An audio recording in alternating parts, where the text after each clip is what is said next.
سکتا ہے. جن کا پیسہ ہے انہیں بھی ریکویسٹ کریں کہ بھائی جان تھوڑا تھوڑا پیسہ پاکستان میں لیں. زرداری صاحب بھی ہیں, میاں صاحب بھی ہیں, باقی بھی ہیں, بہت سے جنرلز ہیں, اس کے علاوہ ججز بھی ہیں, تو انہیں ریکویسٹ کریں کہ پاکستان مشکل میں ہے, کچھ پیسہ دے. دیکھیں عادل دو جی سر, دیکھیں دو ایشو ہیں. ایک تو یہ کہ جو آپ پیٹرولیم پرائسز کی جو کمی ہوئی ہے, دیکھیں یہ بھی ایک بتدریج اسٹیپ ہے کہ آپ کس طریقے سے ٹیکسیشن کو جو ہے نا ایسا کر رہے ہیں کہ جس سے عوام کا بوجھ ہلکے سے ہلکا ہو.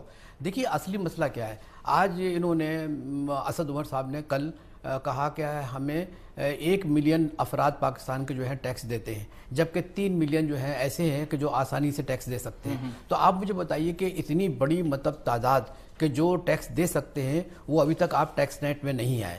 تو آپ ایک تو یہ طریقہ ہے کہ آپ ان سے ٹیکس لیں, اور دوسری جو بات آپ کہہ رہے ہیں نا کہ جو باہر پیسہ رکھا ہوا ہے, مجھے آپ تینوں پارلیمنٹ وغیرہ کو ہم کور کرتے تھے, ہر پارلیمنٹ میں یہ خود اسحاق ڈار صاحب نے پہلی جو انہوں نے گفتگو کی پارلیمنٹ میں, انہوں نے کہا کہ 22 ارب ڈالر پاکستانیوں کے سوئٹزرلینڈ بینک میں ہیں, اور انہوں نے وعدہ کیا پارلیمنٹ کے سامنے کہ اب میں ان کو واپس لے کر آؤں گا. تو میں یہ عرض کر رہا ہوں کہ دیکھیے یہ کوئی اتنا مشکل کام نہیں ہے. چلیے آپ سوئٹزرلینڈ بینکوں کو چھوڑ دیجیے, کام ہو سکتا آپ نے کام ہو سکتا ہے. آپ نواز شریف صاحب کے 300 ارب روپے ہیں وہ تو واپس لے کر آئیں, بھائی وہ تو آسانی سے لا سکتے ہیں. سر اس پہ بات